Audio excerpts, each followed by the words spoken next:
Ya, saya sapa dulu ya teman-teman semuanya. Assalamualaikum warahmatullahi wabarakatuh. Oke, teman-teman, saya punya dua layar, ini satu dan ini satu lagi ya. Jadi kalau yang rame-rame, saya melihatnya dari sebelah sini. Teman-teman, saya sapa ya. Kalau mendengar suara saya dengan jelas, coba acungkan dua jempolnya, boleh? Acungkan dua jempolnya, boleh?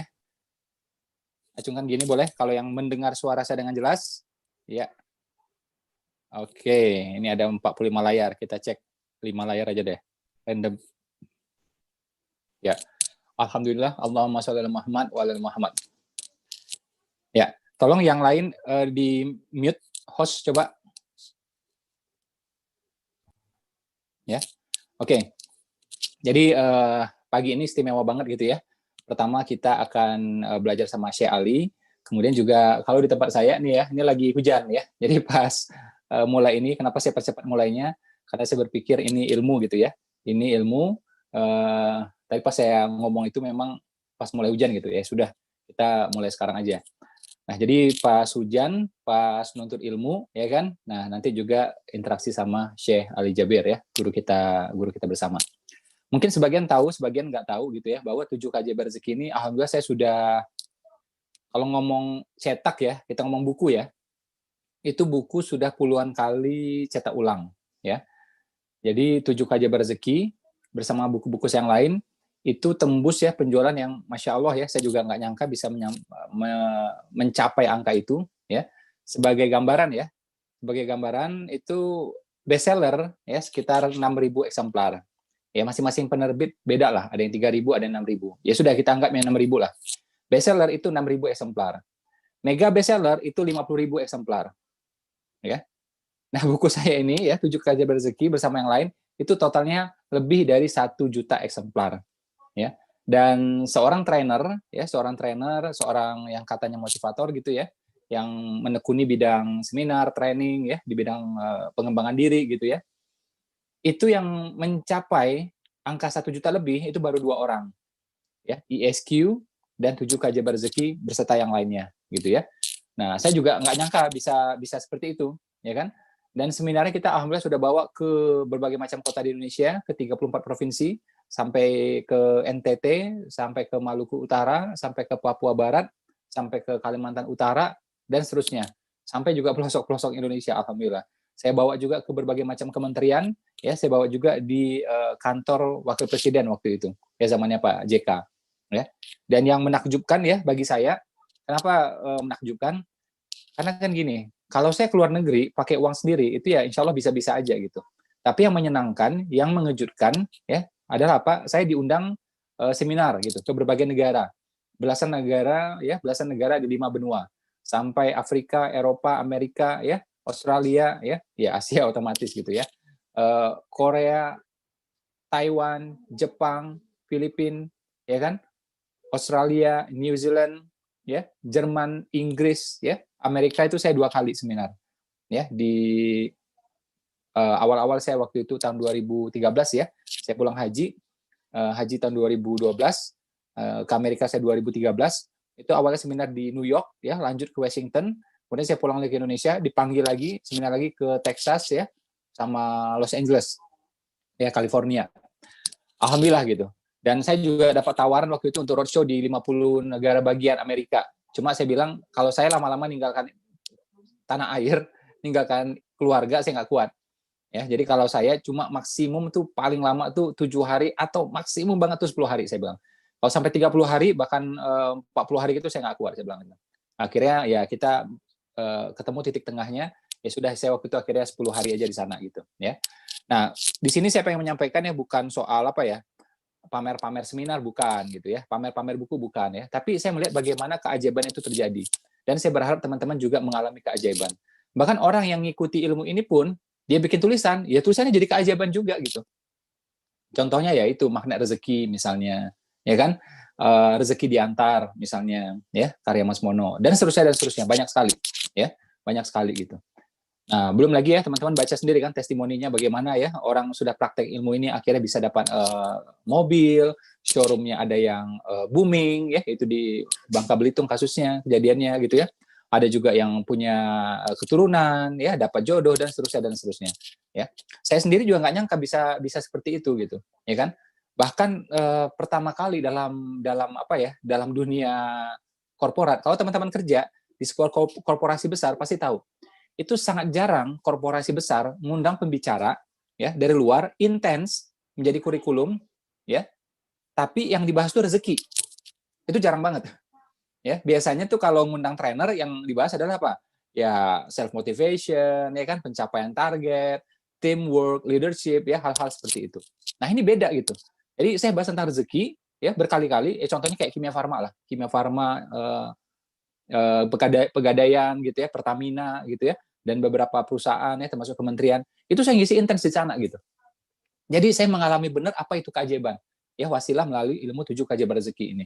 Dan ya bisnis juga Masya Allah. Kalau bisnis jangan ditanya lah. Masya Allah. Ya berkembang juga luar biasa. Nah, macam-macam orang yang praktek, ya macam-macam orang yang praktek, ya sampai juga duta besar ikut ya, duta besar Australia waktu itu ikut, duta besarnya Jepang, duta besarnya Oman, duta besarnya Kuwait, ya waktu itu ikut, ya. Nah, cuma ada yang mengalami keajaiban, ada juga yang enggak. Nah, ini penting sekali, ya. Kenapa ini saya bahas di awal, ya. Jadi ternyata ada satu benang merah yang menghubungkan semuanya, agar ini benar-benar bekerja, ya, agar ini benar-benar ngefek.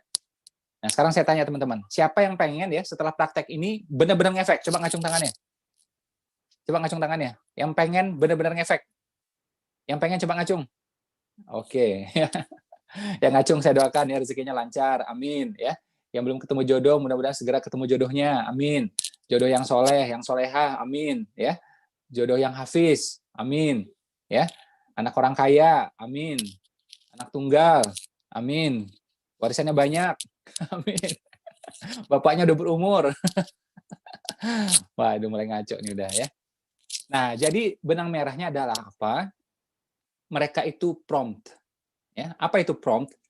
Saya sulit menemukan istilah yang tepat ya soal ini, tapi ini kayaknya agak mendekati. Apa itu prompt? Prompt itu segera, seketika, nggak pakai tunda, nggak pakai lama.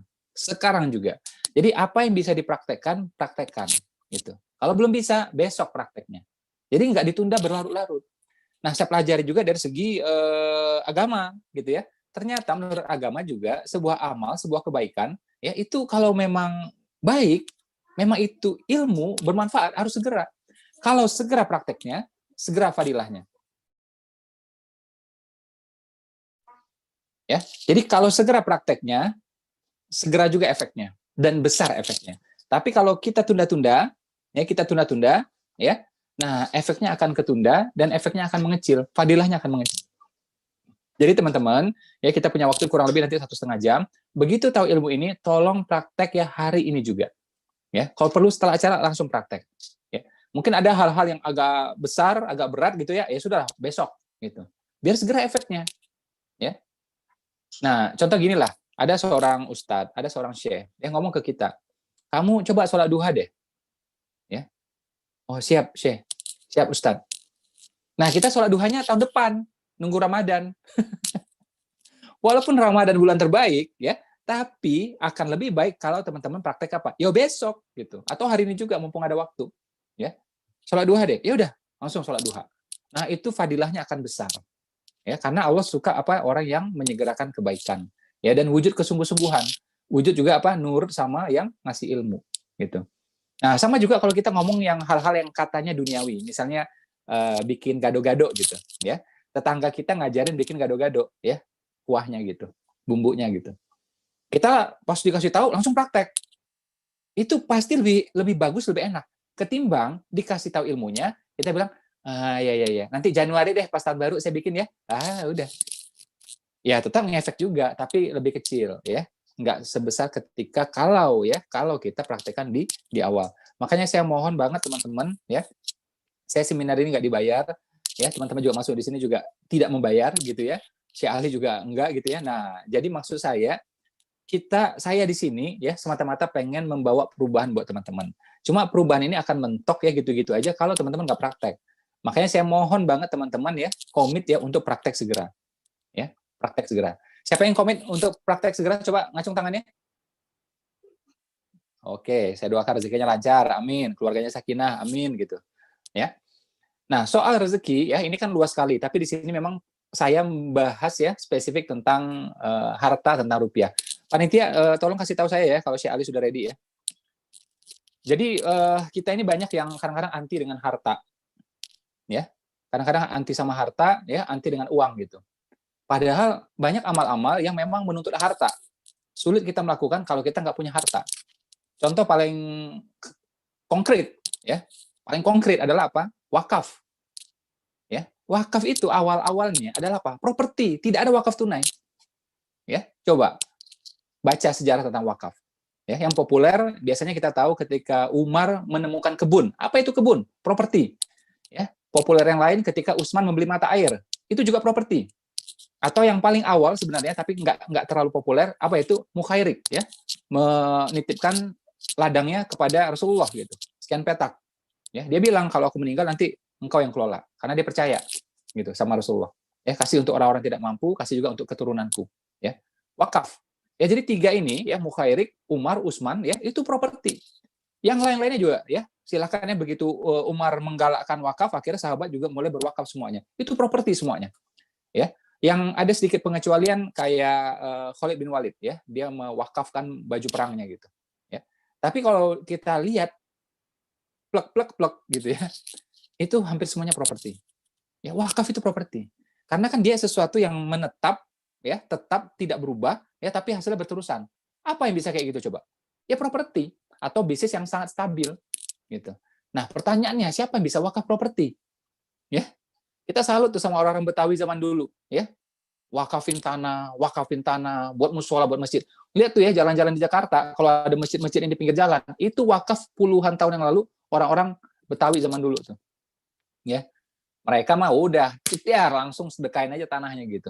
Ya, padahal kalau diduitin, dibisnisin, wah, nilainya bisa bisa puluhan miliar gitu kan. Nah, jadi dipersembahkan untuk umat ya, bukan untuk keturunannya, bukan untuk anak-anaknya, tapi malah untuk umat gitu. Ya, nah itu properti gitu. Ya, termasuk juga banyak ya, kayak ya bukan hanya di kota ya, di kampung-kampung juga ada yang apa ya, bangun musola, masjid ya, menyerahkan tanahnya ya. Jadi wakaf itu awalnya properti. Nah, di tengah jalan ya, di zaman sahabat, di zaman Nabi itu properti. Nah, berapa generasi kemudian barulah muncul fikih yang membolehkan wakaf tunai. Bukannya salah ya, bukannya salah, boleh gitu. Tapi awalnya properti. Nah, kalau kita ngomong properti, siapa yang sanggup sedekah properti saat ini?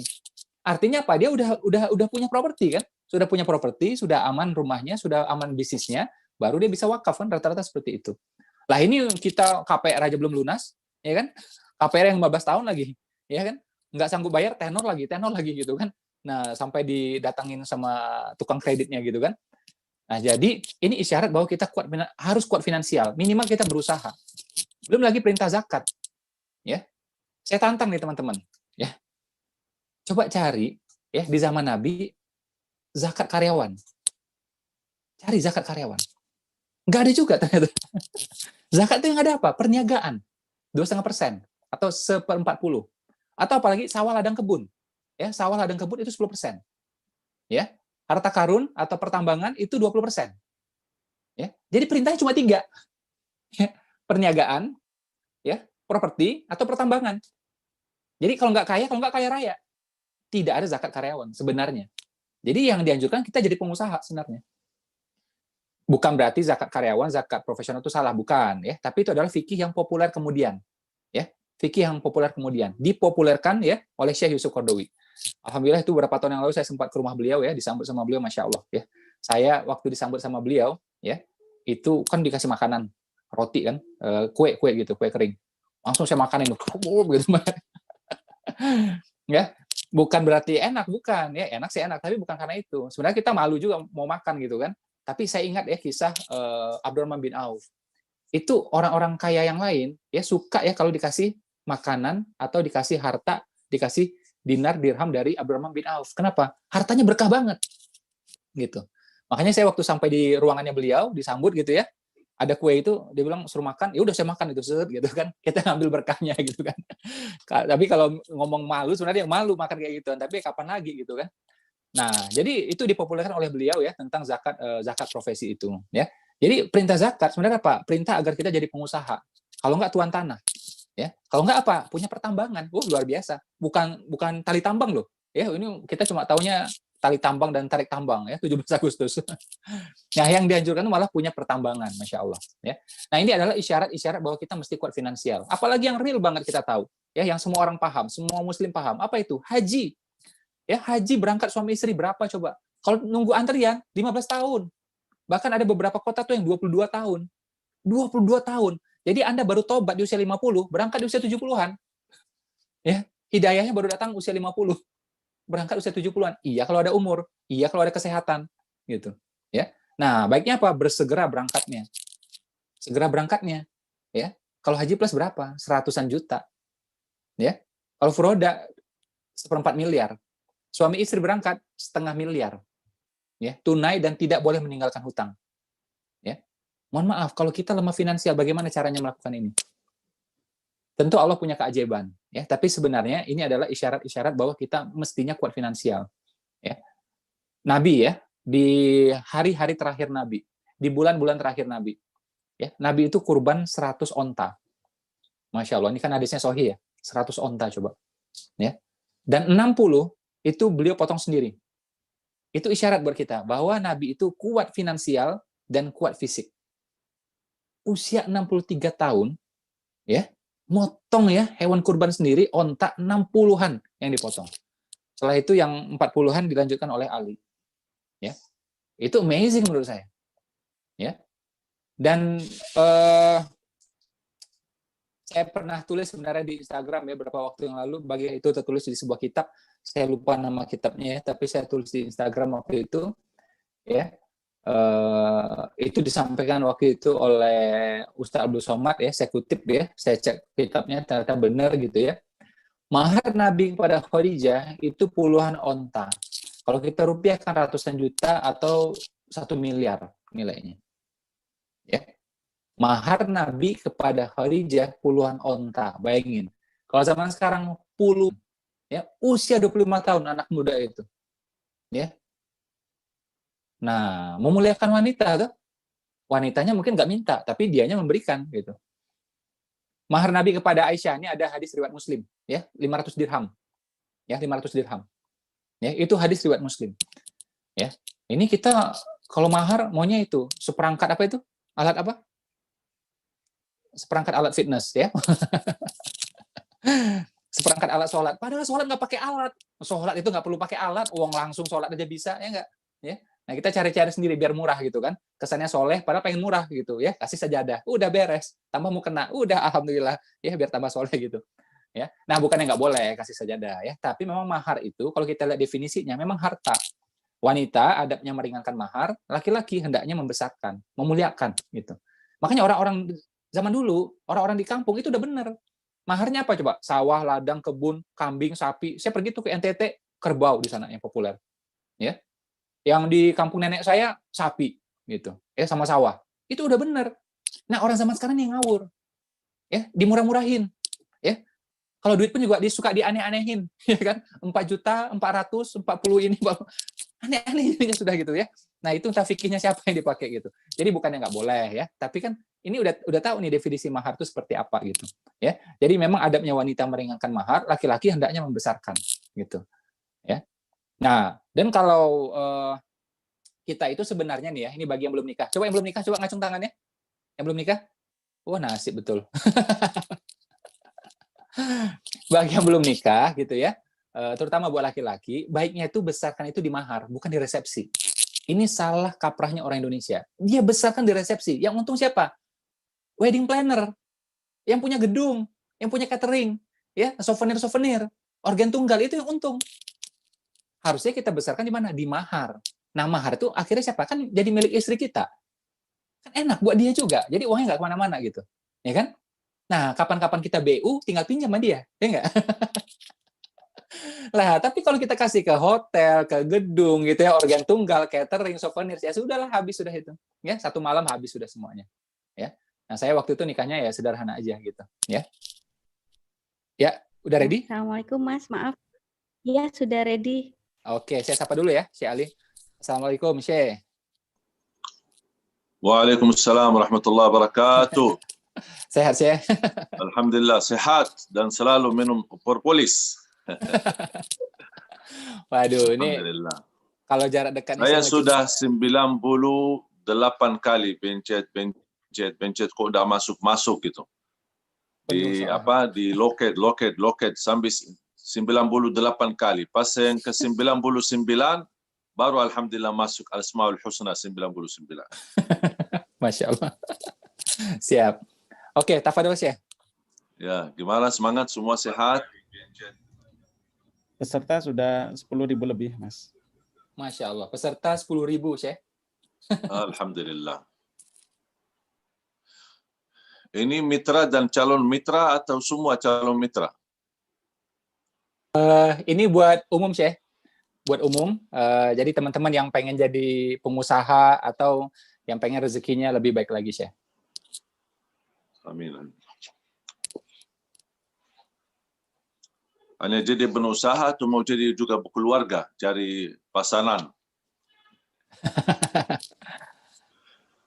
InsyaAllah, bismillah. Terima kasih sahabatku Mas Ipo serta keluarga.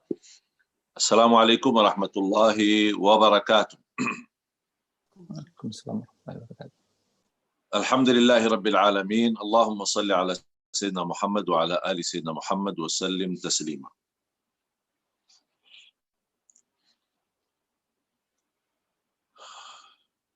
Alhamdulillah wa syukrillah. Berjamaah sekalian dimuliakan Allah Subhanahu wa taala.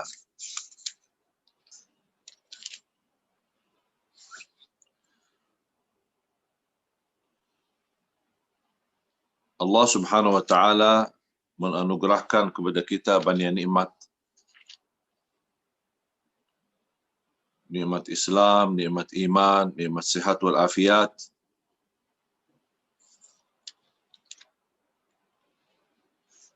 Dan kita selalu mendapatkan anugerah dari Allah Subhanahu wa taala, dan kita baru saja dari tadi malam dan kita saat bangun subuh atau tahajud, kita baru saja proses menghadapi kematian. Sampai kita ketika bangun, kita mengucapkan Alhamdulillah alladzi ahyana ba'da ma amatana wa ilaihin nusyur.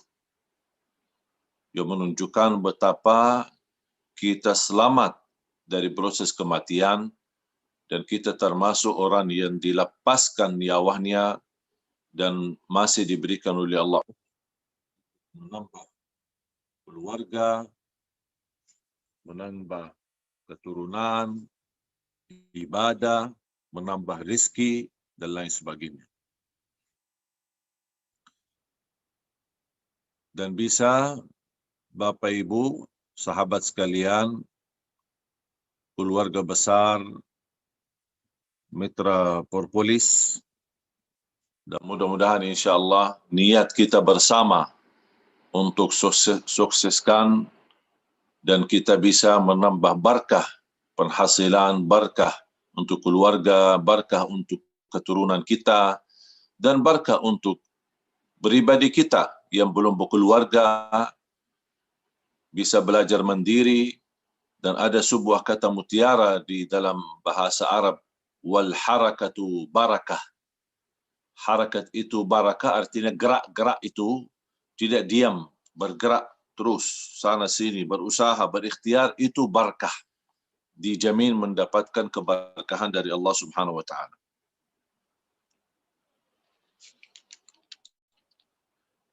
Dan mungkin Bapak Ibu bisa membaca dan menyimpan ayat di surat Fatir, surat Az-Zumar, surat 39 ayat 42. Bisa Anda menjadi PR untuk menghayati ayat itu supaya kita sadari setiap malam kita proses menghadapi kematian.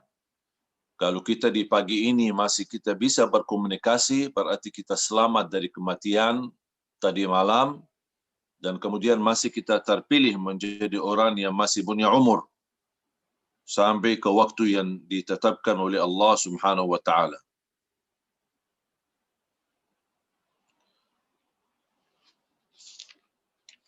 Dan ketika saya mengikuti sesuai arahan dan belajaran dari guru saya, kalau di dunia bisnis, guru saya Mas Epo. Dan beliau telah memberikan masukan, nasihat yang sangat bermanfaat bagi saya, bahkan saya melipatkan banyak keluarga saya di beberapa daerah yang alhamdulillah ikut memperjuangkan bisnis. Bagi kami bisnis baru, tapi ternyata berkah. Berkah penghasilan, berkah sehat, aman, nyaman, imun, terjaga imun kita, terjaga kesehatan kita, dan insya Allah kita bisa mendapatkan penghasilan yang halal, yang diridhai oleh Allah Subhanahu wa taala, dan kita berbisnis dengan niat untuk mencukupi keluarga, itu sudah merupakan ibadah. Dan salah satu buku yang menjadi inspirasi bagi saya, menematkan saya, mendorong saya untuk terus berusaha dan berikhtiar adalah buku beliau 7 Keajaiban Rizki. Dan kali ini saya tidak akan berbicara panjang lebar mengenai buku ini, tapi saya ingin mengkaitkan, Mahmud,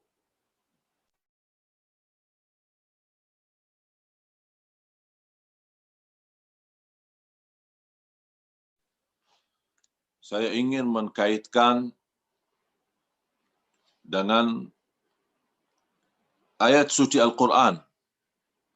Bagaimana Allah Subhanahu wa taala memberikan anugerah rizki, dan rizki ini subhanallah banyak rahasia-rahasia di dunia rizki.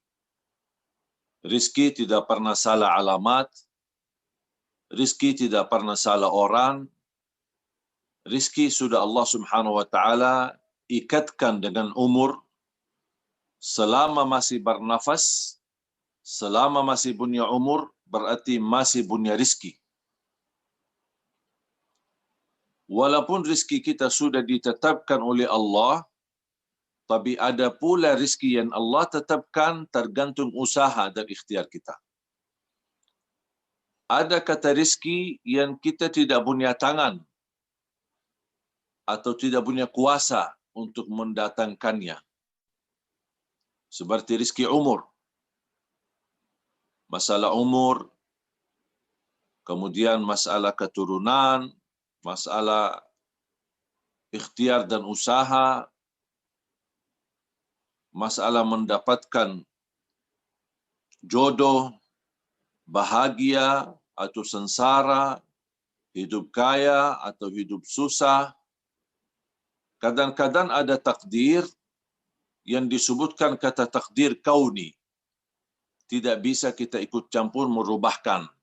Seperti terbit matahari dari timur, masalah kematian, kemudian pagi dan siang dan malam, kemudian masalah kejadian hari kiamat, dan juga terkait umur kita. Tapi ada rizki yang tergantung ikhtiar dan usaha kita. Seperti misal sehat. Kalau kita salah konsumsi makanan dan minuman yang bisa mengakibatkan sakit, berarti kita berikhtiar untuk jadi sakit. Sebaliknya semestinya kita berikhtiar untuk menjaga kesehatan. Makanannya, minumannya, makan-makan yang sehat, minum-minum yang sehat. Karena menurut saya, yang mahal itu bukan sehat, yang mahal itu sakit. Kalau sehat tidak butuh biaya besar. Tapi kalau sakit, jatuh sakit, itu yang membutuhkan biaya besar. Untuk berobat, ke sana kemari ke rumah sakit, capek berjalan ke sini sana, belum lagi mungkin dibutuhkan operasi, dan lain sebagainya. Daripada kita menghabiskan biaya besar untuk mengobati kesakitan kita, sederhana sekali, jaga kesihatan kita. Apalagi hadir di tengah kita propolis yang menjadi minuman saya sehari-hari. Dan Allah SWT menjadikan sumber madu itu adalah obat. Bukan hanya obat, tapi menjaminkan kesembuhan dari penyakit. Dan ini termasuk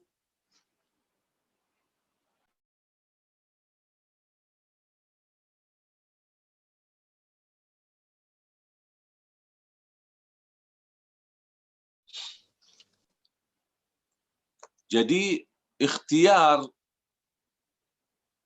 untuk menjaga kesihatan kita, ikhtiar untuk menambah penghasilan kita. Tidak boleh kita berkata kalau memang sudah rezeki Allah tetapkan, ya buat apa saya kerja? Saya tidak mungkin mati sebelum Allah SWT selesaikan rezekinya. Memang betul, apa yang kita usahakan tidak akan melebihi daripada rezeki yang sudah ditetapkan oleh Allah. Dan tidak ada usaha dan ikhtiar, itu sudah termasuk juga takdir dari Allah. Jadi bukan hanya rezeki yang menjadi takdir, tapi usaha dan ikhtiar tidak mungkin sama dengan orang-orang yang tidak berikhtiar. Allah kan maha adil.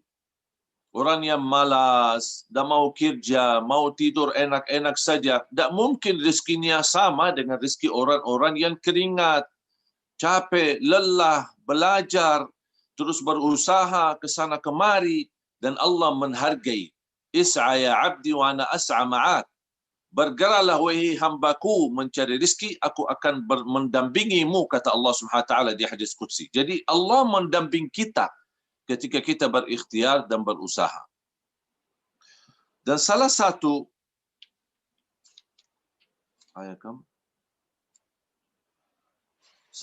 ayat yang membuat saya mengambil banyak pelajaran.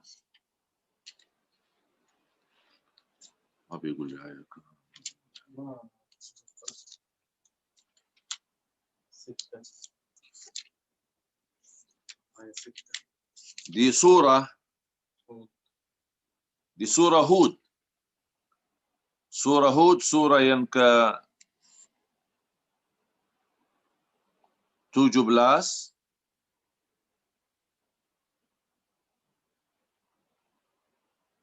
Maaf, surah Hud yang surah 11 ayat 6.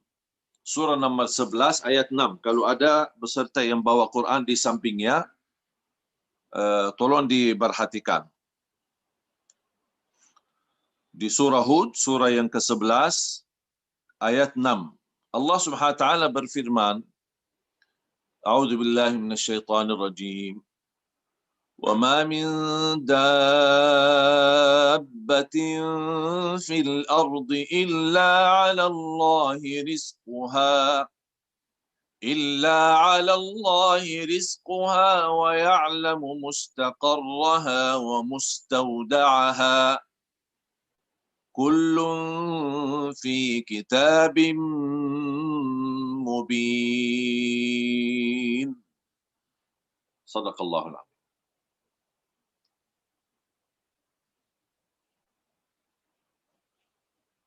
Mungkin jamaah sekalian bisa memperhatikan bagaimana Allah Subhanahu wa taala menjelaskan, dan tidak ada satupun makhluk yang bergerak di muka bumi. Di muka bumi Allah Subhanahu wa taala. Pasti sudah Allah Subhanahu wa taala menetapkan rezekinya. Bahkan Allah Subhanahu wa taala tahu di mana tempat yang baik bagi mereka. Yang membuat saya tertarik di ayat ini, ayat 6, dan sebenarnya ada juga kaitannya dengan ayat 7 selanjutnya. Cuma ayat 7 agak sedikit panjang, cuma saya kasih ulang. ayat ini mengkaitkan soal rizki. Tapi cuba Allah awali dengan firman-Nya wa ma min dabbatin. Kalau bahasa Arab tidak ada satu kalimat pasti memiliki makna yang sangat dalam yang Allah ingin berikan pesan di dalamnya. Tapi ini kembali kepada orang yang bisa memahami isi Al-Quran. Ya, karena saya juga orang Arab, jadi alhamdulillah faham bahasa Al-Quran. Arab asli ya. Jadi wa ma min dabbatin. Ketika saya membaca ayat ini, sebelum saya melanjuti, saya mendalami kata dabbah. Tidak ada makhluk yang bergerak. Berarti rizki itu tergantung bergerak. Kalau tidak bergerak, berarti mohon maaf, jangan berharap bisa mendapatkan rizki. Kalau sebagaimana saya tadi jelaskan, ada rizki yang tidak campur tangan kita, seperti misal umur, masalah jodoh, masalah apa namanya, kalau takdir Allah Subhanahu Wa Taala kecelakaan atau kematian. Jadi hal-hal yang seperti ini, terbitnya matahari dari timur, tenggelamnya dari ke barat, pagi, siang, malam, waktu-waktu ini kita tidak bisa undurkan, tidak bisa kita majukan. Ini semua namanya takdir kauni yang tidak bisa kita ikut campur. Tapi ada takdir yang disebutkan takdir syar'i yang terkait dengan dunia kita, kehidupan kita sehari. Di antaranya ada rizki. Walaupun sejarah kauniyah, alam semesta sejarah kauniyah sudah ditetapkan oleh Allah rizki kita, tetapi di antara rizki yang Allah tetapkan tergantung ikhtiar dan usaha kita. Makanya Allah di sini berfirman, "Wa ma min dabbatin." Tidak ada makhluk. Kenapa Allah sebutkan kata dabbah? Karena dabbah ini termasuk seluruh makhluk yang bergerak. Ya, apa itu binatang-binatang, apa itu haiwan, apa itu manusia, apa itu jin, apa itu semua yang namanya bergerak, apapun bergerak berarti dia makhluk yang Allah Subhanahu Wa Taala memberikan rezeki kepada mereka. Wa ma min dabbatin fil ardi. Semua makhluk yang bergerak di muka bumi illa 'ala Allahi rizquha. Allah Subhanahu Wa Taala, atas Allah rezeki untuk mereka. Berarti Allah tidak menciptakan kita sia-sia. Jangan ada orang merasa, kenapa Allah ciptakan saya tapi Allah tidak urus saya. Justru salah satu kewajiban atas Allah, karena Allah yang menciptakan kita, Allah punya kewajiban untuk mengurusi kita. Tapi ada urusan-urusan itu yang kita harus terus berikhtiar. Misal contoh, Allah memberikan hidayah. Tapi kalau ada orang tidak mau jemput hidayah itu, tidak mau terima hidayah, Allah Subhanahu Wa Taala sudah melepaskan hidayah itu dari orang itu, diberikan kepada orang lain yang lebih menghargai rezeki dan datang hidayah dari Allah Subhanahu Wa Taala. Karena manusia ini kan berbeda-beda.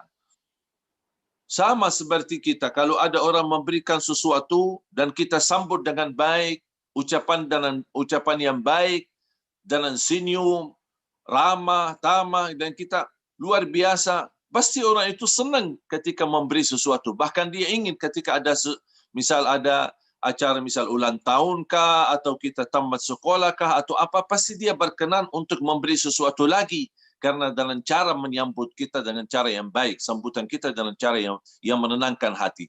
Sama juga Allah Subhanahu Wa Taala ketika memberi sesuatu, kalau ada hamba menyambut rezeki Allah, menyambut anugerah dari Allah, menyambut nikmat dari Allah dengan senang hati, dan dia mensyukurinya, dia betul maksimal memanfaatkannya, dan tidak salah arahkannya, dan tidak salah gunakannya, pasti Allah juga berkenan menambahkan. Sebagaimana firman Allah, la in syakartum la azidannakum.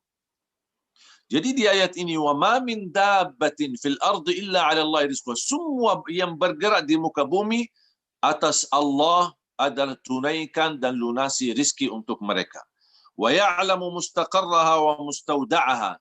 Di mana tempatnya mereka, biarpun mereka berada di tempat yang terbuka atau di tempat yang tersembunyi. Cuba bayangkan, mohon maaf, sedikit renungkan fikiran kita. Kalau ada orang membangun sebuah rumah tapi di lubang atau di bawah tanah yang sangat dalam. Kalau kita bahasa kita itu 7 ara, berarti yang paling dalam. Dan dia mengamankan dirinya, dan dia membagari semua, dan dia membuat tembok dari besi dan lain sebagainya. Kenapa dia sembunyi di bawah bumi yang paling dalam? Karena dia ingin selamat dari kematian. Kira-kira menurut anda sekalian, dia kalau sudah waktunya mati, apakah dia bisa selamat dari kematian atau tidak? Pasti mati, biarpun dia tersembunyi di bumi yang paling dalam. Sama juga rezeki. Dia pun walaupun sembunyi di bumi yang paling dalam, sudah ditentukan oleh Allah rezeki. Karena Allah SWT mengikatkan rezeki sama kematian. Tidak bisa dipisah. Ini sudah dijodoh, jadi jodoh, tidak bisa dipisah. Kalau sudah waktunya mati, berarti habis rezekinya. Kalau sudah habis rezekinya, berarti sudah harus mati. Tidak boleh tertunda kematiannya. Maka Rasulullah SAW bersabda di hadis yang sahih, "Lan tamuta nafsun hatta tastawfi rizqaha wa ajalaha." Tidak ada jiwa pun yang boleh mati sebelum dipenuhi oleh Allah rezekinya. Lan, dalam bahasa Arab semua kalimat itu memiliki makna. Lan artinya mustahil, tidak boleh terjadi, tidak bisa terjadi, tidak mungkin terjadi. Lan tamuta nafsun, tidak ada sejiwa pun yang boleh mati. Lan tamuta nafsun hatta tastawfi rizqaha wa ajala, sampai disempurnakan rezekinya dan ajal. Selama masih punya rezeki, berarti masih ada ajal.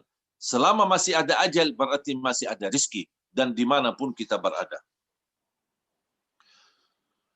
Kullun fi kitabim mubin. Dan ini semua sudah tertulis dan dicetak di kitab yang nyata. Dan mubin yang jelas catatan itu. Dan ketika saya melanjutkan ayatnya, ayat yang ke-7, Allah Subhanahu wa taala membahaskan ciptaan langit dan bumi. Allah membahas ciptaan langit dan bumi di dalam waktu 6 hari. Saya berfikir, bumi dan langit yang begitu dahsyat, yang begitu besar, yang begitu hebat, yang luar biasa, pandangannya indah, dan kita melihat tanda kebesaran Allah melalui bumi dan langit yang begitu luas dan begitu kuat. Allah Subhanahu wa taala berkata, Allah sangat mampu, kun fayakun, terjadi bumi dan langit. Kun fayakun, terjadi bumi. Tapi kenapa di sini di ayat ini Allah menyebutkan kami ketika membangun bumi dan langit atau langit dan bumi dalam waktu 6 hari. Disebutkan 6 hari. Jadi seolah-olah orang kesan yang tidak faham pasti berkesan, oh kok Allah butuh 6 hari untuk menciptakan bumi dan langit.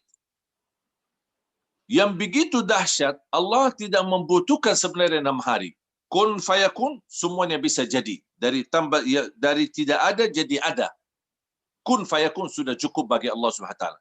Tapi kenapa Allah menentukan ada 6 hari di situ? Berarti kalau ada gerak, ada bergerak, bisa 6 hari ini bagi Allah Subhanahu wa taala bisa menghasilkan langit dan bumi diciptakan. Apalagi kalau manusia berikhtiar hal-hal kecil. Allah ingin memberikan pesan, kalau bagi Allah Subhanahu wa taala mampu menciptakan bumi dan langit dalam waktu yang begitu, kita mohon maaf kalau kita manusia membangun gedung butuh berapa bulan bahkan bertahun-tahun.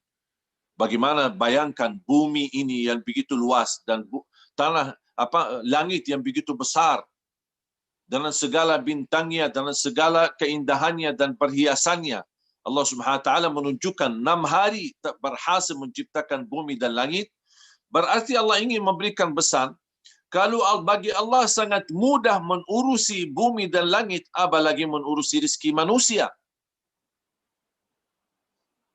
Jadi tidak, bagi Allah sangat mudah Kalau bisa dikatakan, kalau boleh kita berkata beban bagi Allah, justru yang beban adalah bumi dan langit diciptakannya.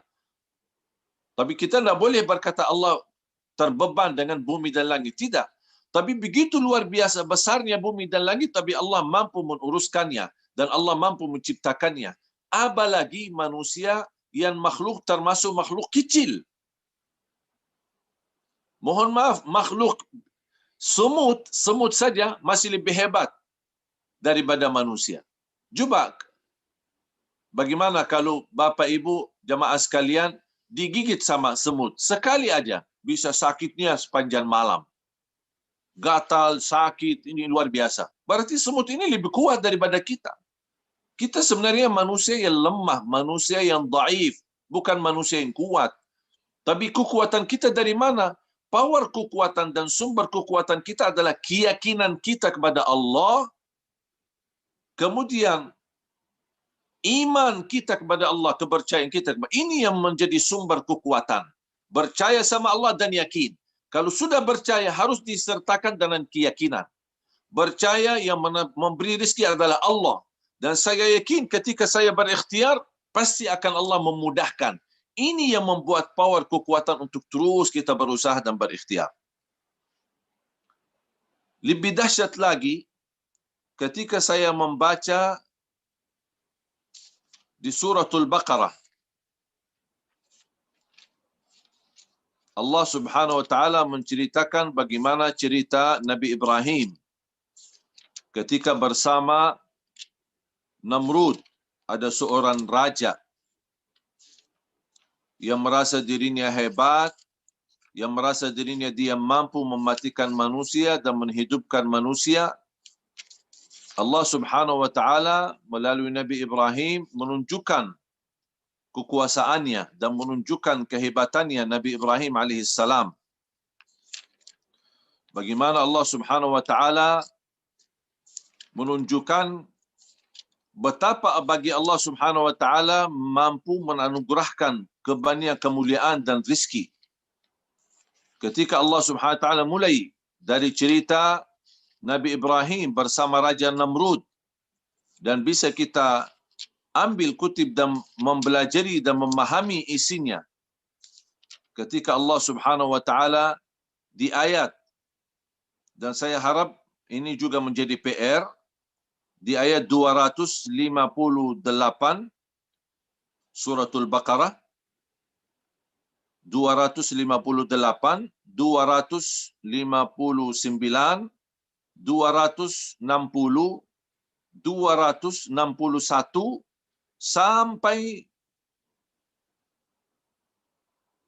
264. Jadi dari ayat 258 sampai ayat 264. Ini sebenarnya ada Allah menunjukkan kekuasaannya, baru Allah membahas masalah rizki. Masalah rizki. Kenapa Allah kaitkan? Supaya kalau Allah maha berkuasa, Allah maha mampu, Allah maha dahsyat, Allah maha hebat, Allah maha baik, Allah maha kuat. Kalau bagi Allah bisa menggerakkan dan bisa membuat sesuatu yang tidak ada menjadi ada, apalagi bagi Allah sangat mudah untuk mengurusi rizki. Dan saya harap ini di suratul Baqarah, surah yang kedua, mulai dari ayat 258 sampai ayat 264. Khususnya ketika Anda baca mulai dari 258, 259, 260, ini Allah menceritakan dahsyatnya kekuasaannya. Baru ketika Allah sudah membahas itu 3 ayat, baru Allah membahas ayat 261, bagaimana Allah mampu melipatkan rizki orang-orang yang bersedekah. Berarti bagi Allah kalau hal yang hebat, yang dahsyat Allah mampu uruskan. Apalagi hal masalah melipatkan rizki, menganugerahkan rizki, memberi rizki, itu sangat mudah bagi Allah Subhanahu wa taala. Para jamaah sekalian yang saya cintai dan Mas Ipo yang saya muliakan, saya semangat sebenarnya semenjak saya mengikuti gerakan dan usaha bagi saya awalnya mulai dengan bisa dibilang usaha sambilan atau usaha kecil-kecilan, tapi ternyata penghasilan luar biasa berkah. Yang saya sendiri rasakan keberkahannya luar biasa. Bersama Mas Ipo ketika bergerak di Perpolis, bahkan alhamdulillah semua keluarga besar kami, orang tua kami, adik-adik, bahkan saya sempat kirimkan ke Madinah untuk saudara saya, apalagi yang sudah tua-tua, yang sering kesakitan, saya kirimkan Perpolis ini untuk mereka konsumsi. Dan kalau ada orang berjasa sama saya untuk berbisnis dan menambah penghasilan untuk keluarga, itu Mas Epo. Dan saya selalu mendoakan semoga saya mampu membalas jasa beliau untuk saya mendapatkan pelajaran dari bisnis ini. Jadi para jamaah sekalian dimuliakan Allah Subhanahu wa taala, yang kita perlu di samping ikhtiar dan usaha, harus jangan lupa ada 3 hal. Yang pertama, tambahkan kepercayaanmu kepada Allah. Jangan ada yang ketika bersamping ikhtiarnya, kok dia merasa, aduh capek, mohon maaf, semakin semangat untuk bekerja, Allah SWT semakin bangga sama kita. Jadi, Allah bukan hanya bangga terhadap orang tahajud, bukan hanya terhadap orang yang suka berpuasa, baca Quran dan lain sebagainya. Allah juga bangga terhadap orang yang meyakinkan dan mempercayai kepada Allah SWT. Jadi percaya dan yakin, ini 2 hal yang tidak bisa dipisahkan. Percaya kepada Allah, Maha memberi rezeki. Dan yakin, ikhtiar saya, gerakan saya, bisnis saya, tidak akan gagal karena Allah mendampingi saya. Makanya syaitan akan berusaha menghambatkan usaha kita, mengganggu fasilitas usaha kita, barangkali menjauhi dari orang-orang yang ada di sekitar kita. Syaitan ingin menanamkan jangan ada harapan. Syaitan suka manusia tidak selalu berharap. Justru syaitan ingin manusia putus asa sama Allah Subhanahu wa taala. Makanya ketika kita sudah berikhtiar, mungkin letih kaki kita, capek, pulang ke rumah cuma bisa berhasil jual cuma 1 atau 2, syaitan datang, apaan kok kamu capek-capek? Buat apa kamu gabung ini Perpolis tidak jelas, hasilnya cuma seberapa. Tapi ada di mitra-mitra Perpolis ini yang Masya Allah bisa menghasilkan puluhan juta dari Perpolis itu sendiri. Karena bukan beda usaha dan mereka, beda kekuatan mereka, sama-sama kita kuat, sama-sama kita bisa, sama-sama kita semangat, tapi kenapa kok dia bisa berhasil lebih besar? Karena kepercayaannya dan keyakinannya. Jadi jangan memberikan pintu syaitan masuk ke hati kita untuk menghambatkan semangat kita atau membuat kita putus asa. Belum berhasil hari ini atau hasilannya belum mencukupi, belum memuaskan, kita teruskan. Kita teruskan tambah lagi usaha dan ikhtiar. Fikirkan ide-ide yang bisa membantu. Barangkali saya salah langkah. Barangkali saya salah cara. Barangkali saya salah menyampaikan. Makanya kita terus bermusyawarah dengan guru kita, Mas Epo, untuk mendapatkan nasihat dan masukan agar saya bisa menambah semangat dan bisa menambah penghasilan. Yang kedua, selain iman dan keyakinan, yang kedua, kita terus berdoa. Tidak boleh kita lepaskan doa kita. Di antara bukti istiqamah doa itu adalah menjaga salat. Kunci rizki salat. Jadi mohon maaf para mitra ini, jangan Anda merasa bisa sukses, tapi salatnya tidak bisa di-manajemen. Kalau salat ini tidak bisa kita bereskan, jangan harap bisa kita bereskan rezeki. Karena kunci rezeki salat. Ya ayyuhalladzina amanu ista'inu bis-sabri was-salah. Wahai orang beriman, bertolonglah kepada Allah lewat wasilah salat dan sabar. Jadi kita harus tingkatkan salat kita, apalagi kalau bisa kita tahajud. Luar biasa dahsyat membuka pintu rezeki. Yang terakhir, yang ketiga, istighfar.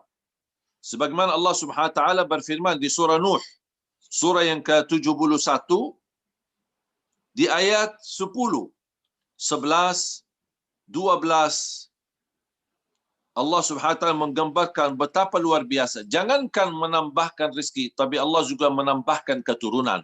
Bahkan bagi keluarga yang sudah lama menikah, belum punya anugerah keturunan, istighfar. Saya punya teman, dia berkata, saya istighfar dalam setiap hari 30.000 kali istighfar. Astaghfirullah, astaghfirullah, astaghfirullah, astaghfirullah, astaghfirullah, astaghfirullah, astaghfirullah, astaghfirullah, astaghfirullah. 30.000 kali. Dan semakin dia istiqamah istighfar, kadang-kadang kelemahan kita jemaah sekalian, ketika kita mendengar tausiah, ceramah atau amalan-amalan, kita amalkan baru satu hari kita ingin lihat hasilnya. Apaan ini Syekh Ali Jabir tak jelas, katanya istighfar, saya sudah 30.000 kali istighfar, kok tidak ada apa-apa, tidak ada masuk, tidak ada yang telefon, tidak ada yang cari, tidak ada. Ini baru satu hari langsung dibisiki syaitan. Makanya ingat, jangan membuka pintu syaitan untuk membisiki kita supaya putus asa. Kita harus sabar. Di samping kita iman, yakin, kepercayaan kita kepada Allah SWT, tunaikan salat kita, di samping kita doa, terus istighfar sepanjang waktu dan sepanjang saat. Dimanapun kita berada. Apalagi istighfar itu hanya gerakan lidah. Tidak pakai tangan, tidak perlu kita tenaga. Bahkan justru semakin kita beristighfar, bertambah semangat kita, bertambah kekuatan kita, bahkan menjaminkan kedatangan rizki dari tempat yang kita tidak nyangka. Istighfar. Astaghfirullah, astaghfirullah, astaghfirullah. Kalau ini yang sejarah singkat. Ada istighfar yang lebih panjang. Astaghfirullah wa atubu ilaih. Astaghfirullah al-azim alladhi la ilaha illa huwal hayyul qayyum wa atubu ilaih. Atau doa istighfar, Allahumma anta rabbi la ilaha illa anta khalaqtani wa ana abduka wa ana ala ahdika wa ahdika mastata'at. A'udzu bika min syarri ma sana'at. Abu'u laka bi ni'matika alayya wa abu'u bi dhanbi faghfir li fa innahu la yaghfiru dhunuba illa ant. Ya mungkin bingung ya jemaah, belum hafal ya doanya panjang itu. Tak apa kalau belum hafal, ambil yang singkat saja. Astaghfirullah al-azim, astaghfirullah al-azim, astaghfirullah al-azim. Atau astaghfirullah alladzi la ilaha illa huwal hayyul qayyum wa atubu ilaih. Atau bisa termasuk la ilaha illa anta subhanaka inni kuntu minadh dhalimin. Lebih singkat lagi, astaghfirullah, astaghfirullah, astaghfirullah. Tapi jangan disingkatkan lagi, astaga, astaga, astaga. Tak boleh. Istighfar harus jelas. Dan apalagi kalau kita sambil kita berikhtiar berusaha dan sambil kita beristighfar, tetap hati kita tenang dan meyakinkan semua ikhtiar kita insya-Allah tidak gagal dan insya-Allah kita akan berhasil dan insya-Allah tidak dikecewakan oleh Allah dan selalu dimudahkan dan dianugerahkan yang lebih banyak lagi dari Allah Subhanahu wa taala. Para jamaah sekalian, mitra Perpolis di seluruh Indonesia dan calon mitra, ayo kita semangat untuk menjadi keluarga besar mitra bersama guru tercinta Mas Epo, dan kita bersama-sama saling mendoa, saling menghormati, dan saling mendukung, saling membantu, saling mengisi. Kita bersatu menjadi keluarga besar yang utuh. InsyaAllah ukhuwah kita sehati, satu pandangan, satu keinginan, dan satu cita-cita untuk membawa Indonesia menjadi negara Indonesia sehat, dan insyaAllah keluarga kita sehat. InsyaAllah sehat hati, sehat jasmani, sehat rohani, dan sehat dompet kita juga. Ya, jadi jangan khawatir, bukan hanya sehat rohani dan jasmani, tapi dompet kita, saku kita juga insya-Allah sehat. Amin ya rabbal alamin. Kurang lebihnya mohon maaf. Wabillahi taufiq wal hidayah. Wa sallallahu baraka wa sallam ala sayyidina wa nabiyina Muhammad wa ala alihi wa sahbihi wasallam walhamdulillahi rabbil alamin. Wassalamualaikum warahmatullahi wabarakatuh. Waalaikumsalam warahmatullahi wabarakatuh. Terima kasih guru kami, Syekh Ali. Izin saya lanjut boleh ya? Siap. Siap. Oke, mohon maaf kalau ada yang kurang tepat nanti, Syekh. Nanti kalau saya salah-salah dijabri aja. Ya. Oke. Sambil saya ini kerjain yang lain sedikit izin ya. Siap. Teman-teman kalau mendengar suara saya dengan jelas, coba acungkan jempolnya boleh? Ya, oke. Acungkan jempolnya, gerakkan jempolnya boleh. Ya, ini cara manual, cara sederhana ya untuk ngecek suara. Ini kita 8 bulan pengalaman, ampuh banget. Ya, daripada pakai teknik lain ya, langsung lihat layar, kalau jempolnya goyang berarti suara saya kedengeran. Oke, sip. Kita lanjut ya. Nah, saya mau lanjutkan yang materi yang tadi, bahwa sebenarnya ya tidak ada sebenarnya apa ya, ya ini kan mindset kita sendiri ya yang menghalangi, yang menghambat tentang harta ini. Padahal kan harta itu netral. Ya, di tangan orang baik jadinya baik, di tangan orang yang buruk jadinya juga buruk. Nah, sebelum saya lanjut, teman-teman, boleh kita stretching sebentar? Tangannya ke depan boleh? Stretching, ya. Yang nurut, yang gerak, mudah-mudahan rezekinya tambah lancar. Ya. Dan kata Syekh Ali tadi, kalau bergerak ya, nah itu keberkahan datang. 1, 2, 3, 4, 5. Oke, sekarang ke kanan, gerakannya ke kanan. Iya, krek ke kanan. Iya. Oke, sekarang ke kiri boleh? Yes. Oh, ini istri saya juga ikut loh ini di samping. Cuma nggak kelihatan layar aja. Oke, ya alhamdulillah. Nah, kita udah tahu ya bahwa rezeki itu luas, tapi memang di sini kita bahas tentang harta, tentang uang, tentang rupiah gitu ya. Nah, saya mau langsung bahas tentang otak kanan ya. Jadi kita ini rata-rata itu cara pikirnya otak kiri. Ya, cara pikirnya otak kiri. Apa bedanya kiri dengan kanan? Kanan itu dia lebih fleksibel, lebih imajinatif, ya, bisa lompat-lompat, bisa loncat-loncat, lateral istilahnya, ya, lateral, ya, tidak harus urut, ya. Nah, kalau kiri pengennya urut-urut, pengennya lurus, gitu. Jadi kalau bahasa ekstrimnya, otak kiri itu ya, mohon maaf, seperti orang yang, mohon maaf ya, pure akademis. Nah, itu kiri. Ya, sukanya sesuatu yang terukur, terstruktur, ya, terhitung, lurus-lurus, ya, jangan lompat-lompat, jangan loncat-loncat, jangan sampai nggak berurutan. Nah, kalau kanan ini boleh lurus, boleh lompat-lompat. Tidak harus berurutan. Tidak harus urut. Karena satu-satunya profesi yang harus urut adalah tukang urut, ya. Nah, hanya tukang urut yang harus urut. Selain tukang urut ya kita tidak harus urut. Contoh ya, misal kita mau buka usaha. Teman-teman usahanya apa aja boleh, ya. Di sini kan kita ada apa ya? Kita cek ya beberapa. Ada yang usahanya pujasera, ada yang rumah makan, ada yang salon, ada yang bengkel gitu ya.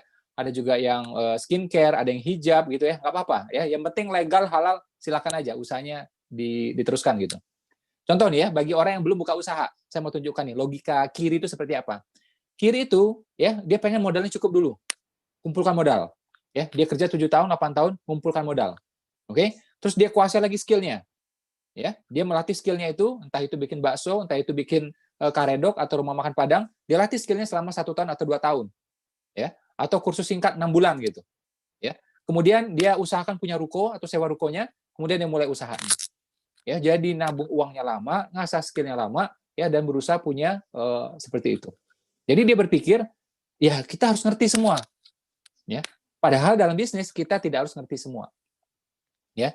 Wah, kalau tidak ngerti kan jadinya kehancuran Mas Ipo. Kalau kita ini ya harus ngerti, tapi apa? Yang ngertinya itu nggak harus kita. Ya, yang ngertinya nggak harus kita. Contoh, kita tadi mau buka misalnya restoran Sunda gitu, karedok misalnya, salah satu menunya. Yang bikin karedok nggak harus kita. Ya, bisa orang lain gitu. Cari yang ahli, cari yang ngerti gitu loh. Ya kan? Mau buka bengkel, bukan berarti kita jadi montirnya gitu. Nah, kalau otak kiri, aku harus jadi montir dulu baru buka usaha bengkel. Aku harus jadi koki dulu baru buka restoran, buka rumah makan, buka pujasera gitu. Aku harus jadi ini ya, pokoknya ahli dulu baru mulai. Nah, kalau kanan tidak harus. Kita bisa mulai kapan saja. Ya. Kita bisa mulai kapan saja. Jadi tidak harus urut. Saya ketemu ya waktu itu, ini udah lama banget kisahnya ya.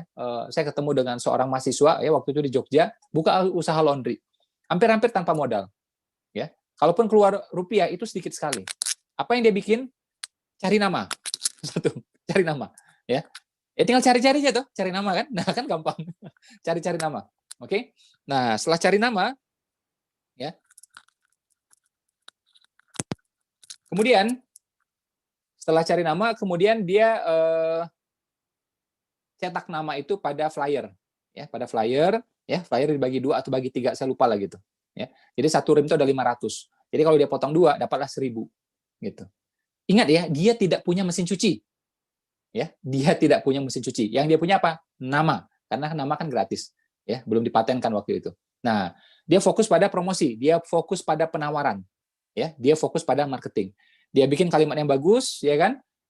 laundry bersih murah apalah gitu, saya kurang ngerti juga detailnya. Setelah itu kan satu rim itu ya kan, satu lembar itu bisa potong 2 ya, jadi totalnya ada 1.000 lah, saya lupa potong 2 atau potong 3 gitu. Setelah itu dia sebarin, dapatlah baju kotor, pling blung pling blung pling blung pling blung gitu kan. Nah setelah itu bingung kan karena mesin cucinya belum ada gitu. Tapi kan punya temen ya, temen itu punya mesin cuci ya. Nah begitu terkumpul baju kotornya, dia serahkan kepada temannya yang bisa nyuciin ya, dia bilang nih tolong cuciin ya, setiap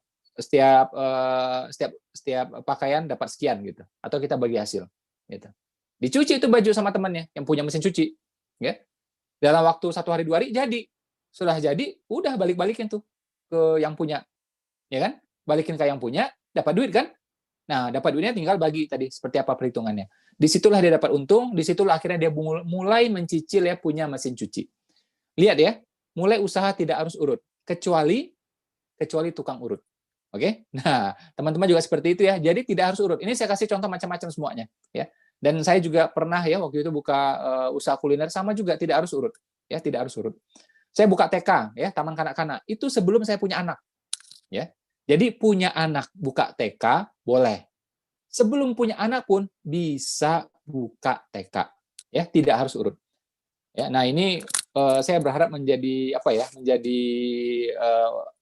membuka pikiran teman-teman semuanya. Satu. Kedua, otak kanan ya. Tadi pertama fleksibel, tidak harus urut. Yang kedua, kanan itu berpikir besar. Ya, berpikir besar, targetnya besar. Dan menariknya kalau berpikir besar, ya, kalau kita berpikir besar itu mengundang potensi-potensi besar dan bertemu dengan orang-orang besar. Ya, jadi dia semacam magnet yang besar, menarik ya, kesempatan besar, ya, bertemu dengan orang-orang besar. Tapi kalau kita berpikir cuma dapur kita, periuk nasi kita, ya dapatnya cuma segitu. Ya. Nah, makanya kita perlu nih pemikiran kanan ini. Orang kanan biasanya bertentangan dengan orang-orang akademis. Makanya teman-teman lihat ya, orang kalau yang bisnis itu sering tuh nggak cocok sama orang akademis. Sering nggak cocok. Saya ingat banget ya, ada teman saya waktu itu di Batam mau buka usaha ya, makanan di mall. Counter doang kecil gitu. Modalnya mungkin sekitar 20 juta atau 15 juta lah waktu itu. Ya. Untuk buka counter itu aja dia hire konsultan. Ya, untuk menilai usahanya ini visible atau tidak visible. Yang crazy-nya adalah apa? Untuk bayar konsultannya aja habis uangnya 12 juta. Nggak habis pikir saya. Jadi uangnya itu habis untuk bayar konsultan. Konsultan ini untuk apa? Untuk menilai bisnisnya ini, usahanya ini visible atau tidak gitu loh. Mending uangnya itu 12 juta untuk apa? Bikin counter yang baru kah, bikin flyer kah, bikin baliho kah, itu lebih bermanfaat pada penjualan, ya. Nah, tapi itulah orang yang kiri, cara pikirnya memang biasanya ya sangat-sangat akademis. So, saya tidak menentang dunia akademis, tidak ya.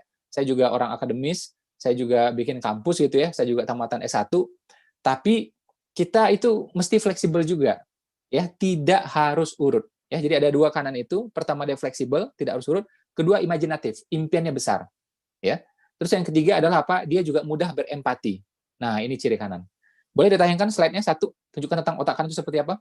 Ya, jadi imajinatif, impiannya besar, ya, fleksibel, ya. Kemudian apalagi dia juga empati, ya, mudah untuk berempati. Oke, sekarang kita masuk ke ini boleh slide yang berikutnya. Next. Nah, ini ya, teman-teman baca ya. Tolong baca baik-baik. Hati yang terbuka, ya, kalau hati terbuka, maka pikiran akan terbuka. Kalau pikiran terbuka, potensi akan terbuka. Kalau potensi terbuka, akan sempurna ikhtiar. Ya, balik lagi layar ke saya. Jadi, ya, teman-teman, kita ini manusia biasa ya. Kadang-kadang pernah emosi juga, pernah marah juga, pernah juga berdebat, pernah juga dendam mungkin, ya. Coba perhatikan, ketika kita marah, kesal atau yang kayak tadi itu, ya, itu otak nggak bisa mikir, ya. Otak nggak bisa mikir, boro-boro bisa dapat ide baru, boro-boro bisa dapat ide bisnis, ya. Inisiatif pada ketutup semua, ya. Nah, apa poinnya dan apa kaitannya dengan rezeki? Jadi kita harus bisa, ya, yang namanya lapang hati. Lapang hati, lapang rezeki. Begitu kita plong, ya, pikiran tuh kebuka, hati kebuka. Begitu hati kebuka, ya udah sempurna tuh ikhtiar insya Allah. Contoh real ya, misalnya ya, teman-teman lagi marah ya, lagi dendam misalnya sama teman gitu. Itu mau sholat aja nggak khusyuk. Sholat aja nggak khusyuk. Mau meeting, nggak fokus. Boro-boro mau menghasilkan ide, strategi, udah nggak bisa sudah. Nah, jadi lapang hati itu ternyata membuka pintu rezeki. Lapang hati, lapang rezeki. Nah, ini bagian dari pelangi ikhtiar ya, yang saya sampaikan di buku saya. Itu pelangi ikhtiar kan banyak sekali, ada 7 biasnya. Ya, salah satunya tentang ini ya. Jadi saya nggak bahas semuanya gitu. So, teman-teman ya, kita hidup dalam dunia yang tidak ideal. Akan ada orang yang menzalimi kita, akan ada orang yang menjahati kita, akan ada juga orang yang meninggalkan kita, menipu kita dan seterusnya. Kalau kita mau balas-balasan, nggak selesai ini kehidupan. Ya, kita nggak berdamai namanya. Jadi saran saya pada orang yang pernah menzalimi kita, tinggalkan. Ya, nggak usah kita berpikir untuk membalasnya atau mengumpulkan kekuatan untuk membalasnya, nggak usah. Itu ngabisin energi dan nutup rezeki. Ya, kita percaya kan? Tadi Syekh Ali bilang, ya rezeki itu di tangan Allah semuanya. Udah jelas orang ini berbahaya, ya sudah kita tinggalkan, kita mulai babak baru, selesai.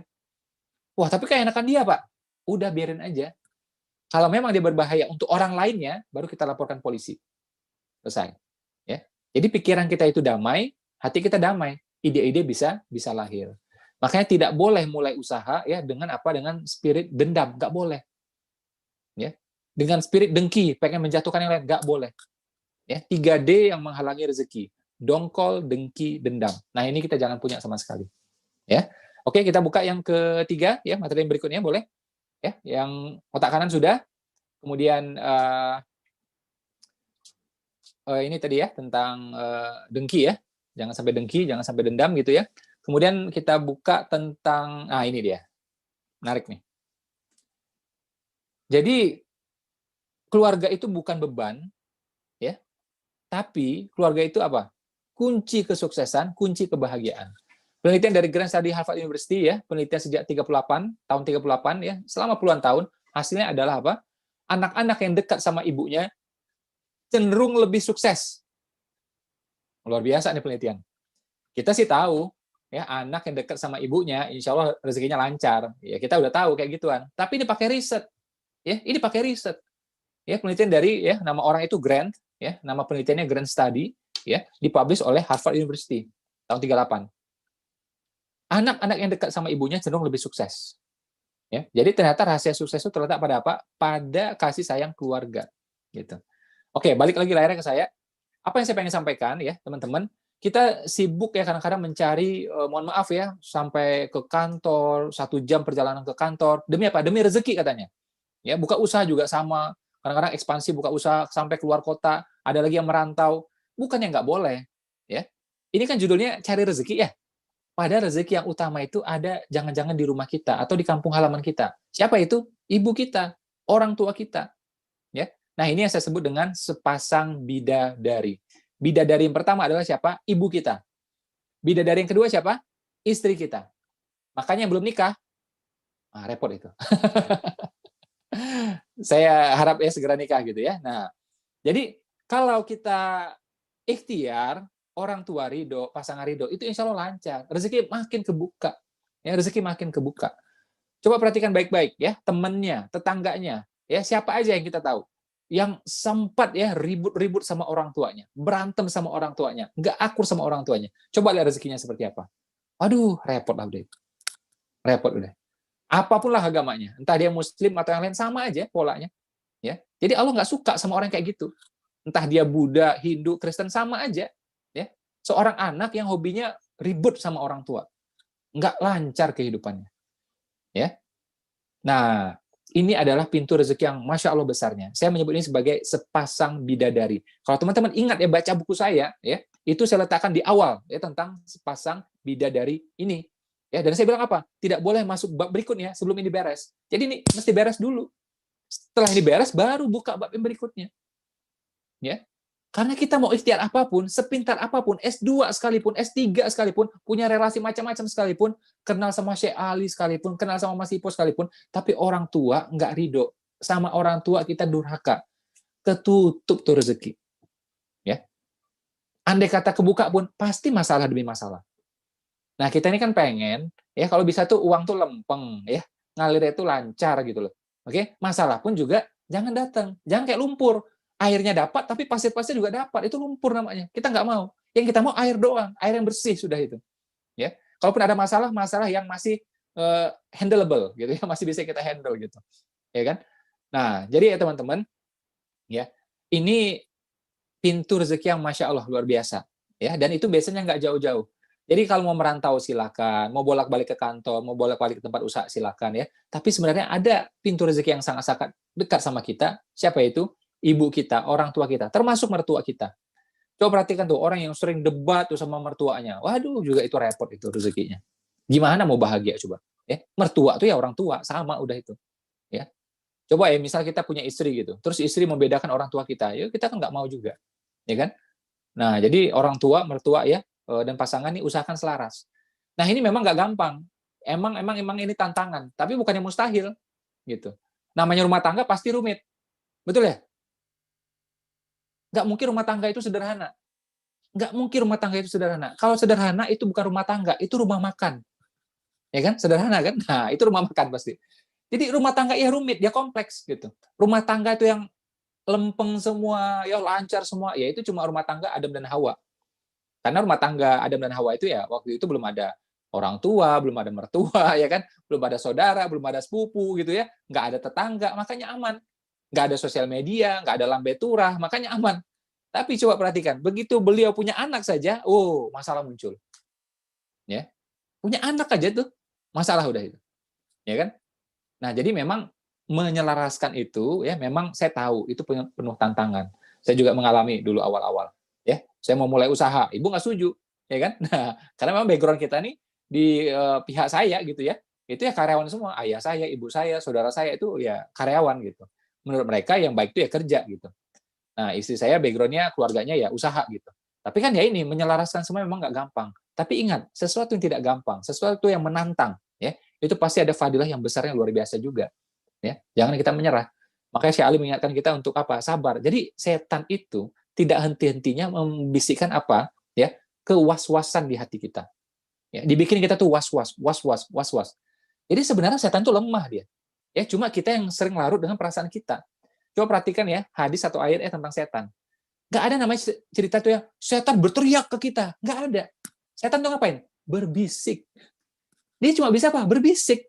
Ya, dan dia nggak bisa mengubah pendapat kita itu langsung seketika, nggak bisa. Dia hanya apa menanamkan apa satu was-was.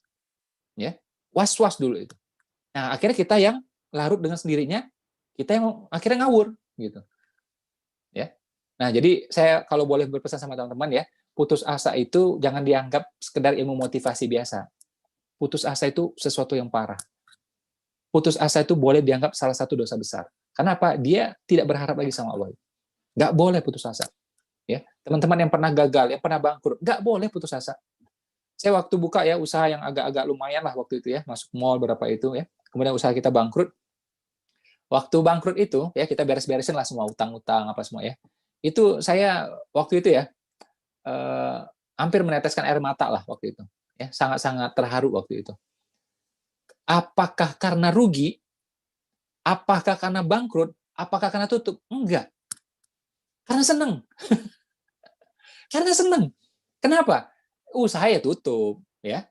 Tapi apa? Dapat ilmu, dapat pengalaman, dapat sensasinya, dapat relasi-relasi, ya kan?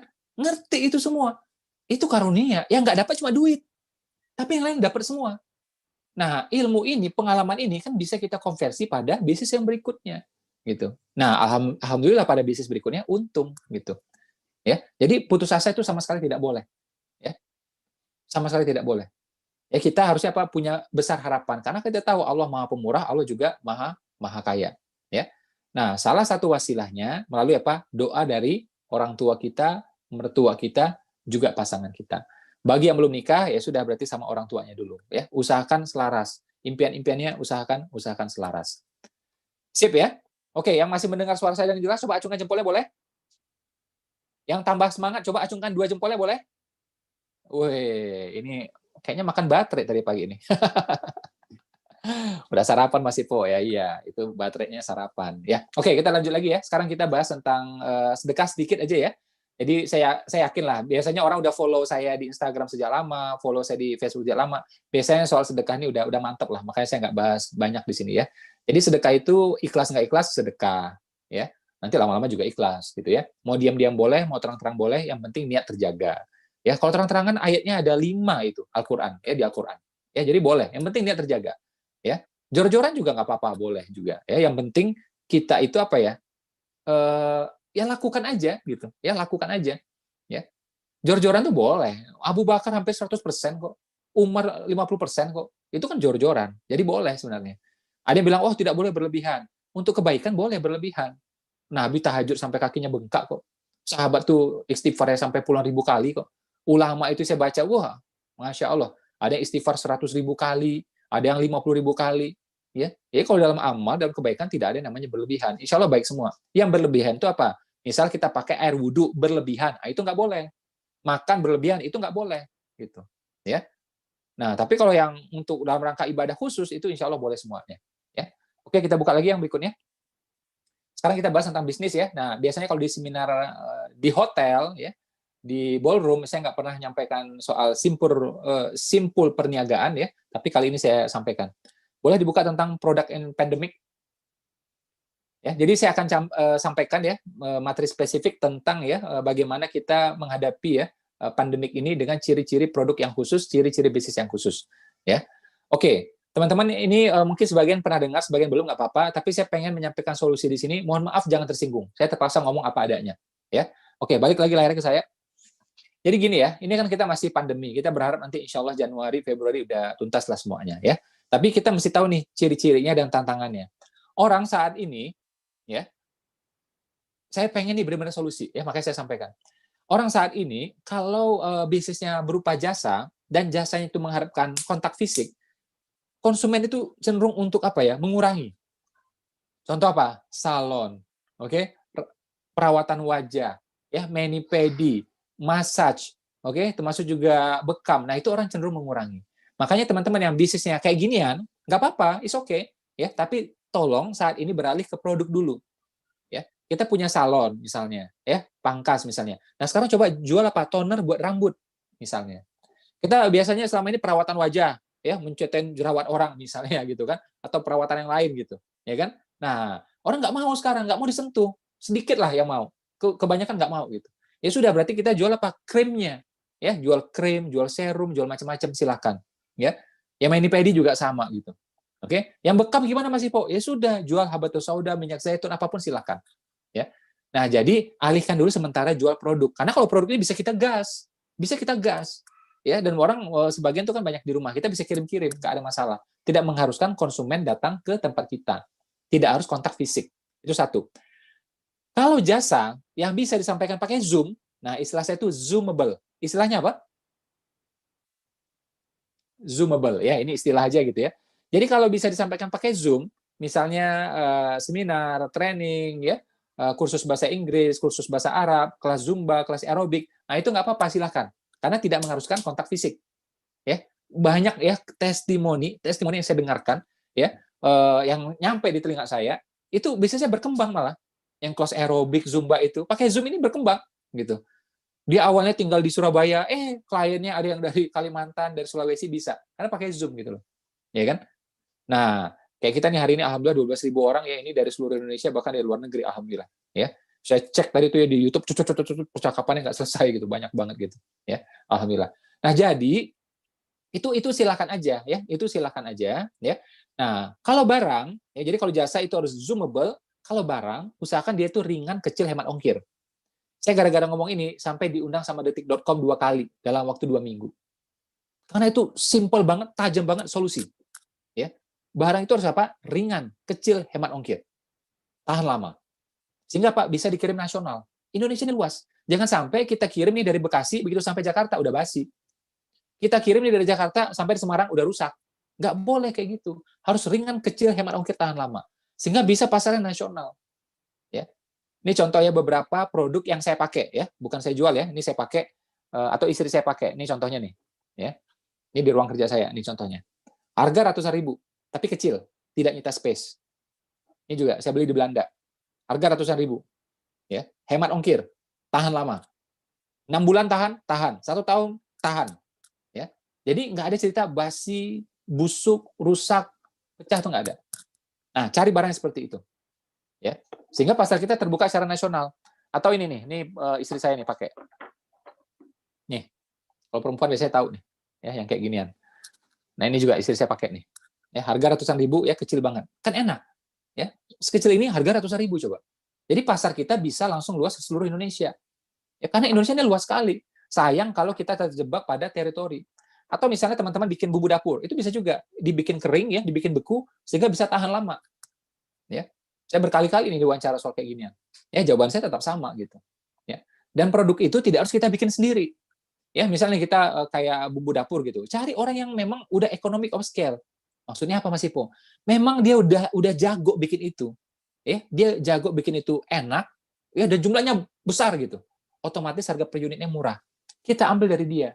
Pakai merek dia boleh, pakai merek kita juga boleh. Terus apa? Kita jual, selesai. Jangan kita produksi sendiri kalau rasa-rasanya modal kita terbatas. Ini banyak saya lihat pemula menghabiskan waktu pada produksi. Udah jelas dia pemula, tidak mungkin harganya kompetitif dibanding yang lain. Ya. Jadi dari segi harga, dari segi pengalaman dia pasti kalah sama yang lain. Ya. Dia pemula, bikin batik, ya pasti kalah sama orang yang sudah bikin batik 2 kontainer, gitu. Ya. Nah, jadi saran saya tidak harus, ini yang saran saya ketiga, tidak harus produksi sendiri. Terus yang keempat, cari barang itu yang repeat ordernya tinggi. Ya. Contoh ya, ini mohon maaf Bang, ini sekedar contoh aja. Teman-teman jual mebel misalnya. Ya. Orang kalau beli mebel, itu beli lagi kapan? Dia beli lagi, dia beli ulang, mungkin 7 tahun lagi, mungkin 8 tahun lagi. Nah, kan repot ya. Jadi repeat order itu lama, cash flow-nya lama. So, cari barang yang 3 minggu habis, maksimum 4 minggu habis. Sehingga dia repeat order terus ke kita. Cash flow itu. Kalau pemula, cash flow itu penting banget. Saya asumsikan teman-teman di sini pemula. Kalau udah jago mah, ya lupakan aja omongan saya. Tapi kalau pemula, tipsnya tolong dipegang. Ya. Nah, yang berikutnya, yang terakhir adalah apa? Jual pada penjual. Ya, jadi namanya agent, ya mungkin namanya distributor atau lisensi atau franchise, silakan. Nah, ini rumus mendasar ya kalau teman-teman pengen melalui masa pandemik ini dengan sangat-sangat baik. Ya, ini adalah tipsnya. Produknya boleh apa aja, nggak masalah. Ya, tapi yang ciri-ciri tadi tolong dipenuhi sehingga bisa bertahan, bahkan apa bisa bertumbuh ketika pandemik. Ya, tetap bertumbuh dia ketika pandemik ini. Ya. Nah, terakhir ya, saya mau kasih tahu ke teman-teman ya, kita bahas soal impian ini. Jadi teman-teman itu ya, kalau kita dalam menjalankan bisnis ya, ini penting banget ya, ini penting banget dan menurut saya ini menjadi salah satu poin ya kenapa bisnis saya ya alhamdulillah berkembang gitu ya. Usahakan kita punya niat itu bukan sekedar apa ya, dapur kita, perut nasi kita bukan. Tapi bagaimana kita bisa menaungi orang banyak. Entah itu namanya karyawan, entah itu namanya mitra, ya. Atau tambah lagi yang ketiga, apa itu menggerakkan roda-roda ekonomi. Jadi saya nih ya, ketika pandemi ini, itu saya sama istri itu memang belanja besar-besaran sekarang. Ya. Jadi kalau kita beli makanan itu biasanya kita naikin 10 kali lipat atau lebih. Ya. Lah boros masih kok? Nggak boros insya Allah. Kita pakai seperlunya. Mungkin 2 porsi, mungkin 3 porsi gitu ya. Terus sisanya apa? Bukan sisa sebenarnya. Lebihnya ya kita bagi-bagi. Mungkin security di kompleks, mungkin tetangga, ya, mungkin tukang-tukang yang lagi renovasi gitu ya. Ya udah seperti itu. Nah, jadi kan dapatnya itu 2. Ya, ini yang saya incar ya, dan ini saya pengen teman-teman punya visi seperti itu. Oh, saya kan beda duitnya sama Mas Ipo. Ya sudah. Ya, mungkin saya lakukan 2, teman-teman ya bikinlah tambah 1 lah gitu. Ya, saya misalnya tadi kan 10 kan, 2 yang saya pakai ini. Ya udah teman-teman 2 konsumsi, 1-nya lah yang digerakkan. Tujuannya apa? Pertama, ini kita menggerakkan roda ekonomi. Ya. Kita menggerakkan roda ekonomi. Ya. Yang kedua, begitu kita bagi-bagikan itu sedekah. Coba ya, misal kita beli nih ya nasi Padang dari rumah makan ya, ya Padang lah tentu gitu ya, tidak mungkin Sunda gitu kan. Nah pasti rumah makan Padang juga gitu kan. Terus kita bagi-bagiin, kita insya Allah dapat pahala sedekahnya. Orang juga senang ya, orang perutnya kenyang. Nggak berhenti sampai di situ. Ingat ya, itu nasi nggak jadi tiba-tiba. Rendang nggak jadi tiba-tiba. Ada ya petani-petani, ya kan? Ada peternak-peternak. Oke, ada juga orang yang mengumpulkan itu. Ya, ada juga yang mainnya bisnis logistik yang memindahkan barang itu. Jadi 1 porsi tuh ya nasi makan Padang atau makanan yang lainnya gitu ya, menu Sunda, menu Jawa apapun itu ya.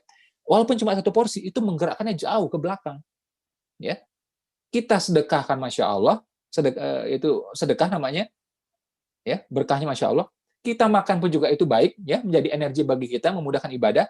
Tapi jangan salah, itu ngefek juga ke sini. Menggerakkan roda ekonomi. Terus apa untungnya Mas Ipo? Loh, gimana? Untungnya udah 3 kali itu. Nih ke sini coba. Gimana? Dan saya percaya ya, ini materi penutup saya, ya. Ini adalah ilmu ladang, teman-teman. Ya, ilmu ladang. Itu para petani, ya, para pengelola ladang tahu ilmu ini. Ya. Kita punya ladang, ya tanahnya subur, gembur, pupuknya cukup, airnya cukup, hama nggak ada. Kita merasa aman, aman. Nggak bisa. Perhatikan ladang-ladang di sekitarnya. Kalau kita saja yang gembur, kita aja yang subur, sebelahnya tidak, hati-hati, lama-lama tanah kita juga ikut keras. Tanah kita cukup pupuknya, sebelah enggak, ya nutrisinya pelan-pelan ngalir ke samping, kebuang juga. Ya, kita nggak ada hama, yang lain punya hama. Lama-lama hamanya itu pindah ke sini. Tikus yang masuk ke sini, yang lain masuk ke sini. Kita airnya cukup, yang lain nggak cukup. Lama-lama air kita merembes keluar juga, kering juga. So, ya ini ekonomi. Ini Indonesia, ini umat. Ya, kita nggak bisa selamat sendiri-sendiri, apalagi pandemi seperti sekarang. Kalau mau selamat sama-sama, ini ladang kita. Dan ada ladang-ladang lain, bantu yang lain. Saya tadi misal beli berapa tadi? 10 atau berapa misalnya. Ya sudahlah teman-teman, belinya lebih 1 lah, lebih 2 lah. It's okay juga. Kalau bisa sama kayak saya, bagus. Lebih banyak daripada saya, bagus. Ya, belum pun juga, ya sudah 1 atau 2, bisa kok. Ya. Dan saya percaya, kalau kita bantu ladang orang lain, kita bantu perniagaan orang lain, kita bantu bisnis orang lain, Allah, insya Allah ya, pasti bantu bisnis kita, menyelamatkan bisnis kita. Ya, nah ini ladang kita sama-sama. Ladang kita itu namanya Indonesia. Ya, ladang kita itu namanya umat. Ladang kita itu namanya rakyat. Ya udah kita sama-sama lakukan ini. Ya sebisa kita. Makanya dengan kata kunci terakhir saya bilang adalah apa? Ya ini merangkum yang 2 hal yang tadi ya. Pertama soal sedekah, kedua tentang perniagaan gitu ya, simpul perniagaan, ya, simpul perdagangan. Teman-teman, saya nih ngomong hari ini adalah apa? Silahkan boros. Silahkan boros. Oke? Dengan syarat, ada 2 syaratnya. Ya. Ada 2 syaratnya, yaitu syaratnya, loh ini kok jadi 3? 2 ya, 2 ya. Syaratnya adalah apa? Itu harus belanjanya di teman-teman UKM. Ya, UMKM. Ya, teman-teman yang usahanya mikro, ya, usahanya menengah gitu. Belanja di sana. Ya, yang jual karedok, ya, yang jual mie tek-tek gitu ya, yang jual tahu isi dan semuanya, belanja di sana. Yang kecil-kecil gitu. Ya. Nah, menggerakkan roda ekonomi. Dan belinya dilebihin. Perlu 2, beli 7. Belum bisa 7, ya udahlah beli 4. 2 dipakai, 2-nya sedekah. Menggerakkan roda ekonomi. Ya. Jadi ininya hidup, kitanya hidup, orang lain juga hidup. Ya, ini membangun kehidupan. Ya. Zaman dulu, ya ini kisah yang saya sampaikan 5 tahun yang lalu. Sekarang ini makin relevan. Ya, ini mati penutup saya. Ini kisahnya ada dalam sejarah Islam, ada dalam sejarah Kristen. Ada seorang mantan pelacur, ya, mantan pelacur. Dia ngasih minum, ya, berusaha ngasih minum ke anjing. Dengan susah payah, anjing kehausan gitu, ya, hampir mati gitu, sekarat gitu ya. Dia cari tuh air, turun ke lembah, ya susah payah turun gitu, ya kan? Dia nggak punya juga mangkok gitu, nggak punya juga cawan gitu. Ya, akhirnya apa? Dia copot terompahnya, sandalnya untuk ambil air itu, dengan konsekuensi apa? Ya kakinya kepanasan, ya karena itu padang pasir yang panas, dan ngambil itu susah payah sampai naik ke atas gitu, sampai akhirnya kasih ke anjing itu minuman. Anjing sejelek-jelek itu anjing, tetap dia itu hamba Allah. Itu hamba Allah, dia punya nyawa, punya jantung. Ya, terselamatkan wasilahnya lewat mantan pelacur ini. Ya. Dalam sejarah Islam, dalam sejarah Kristen, si mantan pelacur ini dijanjikan surga. Hanya gara-gara ngasih minum ke anjing. Nah, ini perintahnya bukan berarti kita, ya udah Pak, kalau gitu besok pagi kita cari anjing Pak, kasih minum. Bukan gitu perintahnya, bukan. Ya, bukan gitu ya. Tapi pesannya buat kita adalah apa? Kalau ngasih minum ke anjing aja, pahalanya sedemikian besar, apalagi kita kasih minum, kasih makan, kasih nasi padang untuk orang lain. Dan kita lakukan itu rutin. Seperti apa pahalanya coba itu? Ya. Apalagi kita gerakkan ke semua arah. Buat diri kita, buat keluarga kita, itu kan sedekah. Kita kasih makan anak kan sedekah, pahala nafkah itu. Ya. Infak itu kan, infak ke diri itu, makanan itu kan infak juga namanya. Makanya kata nafkah itu asal katanya sama dengan infak. Ya, silakan dicari kalau nggak percaya. Ya, jadi kita kasih makan keluarga itu sedekah yang besar, luar biasa pahalanya. Kita kasih lagi ke orang, dia bisa makan.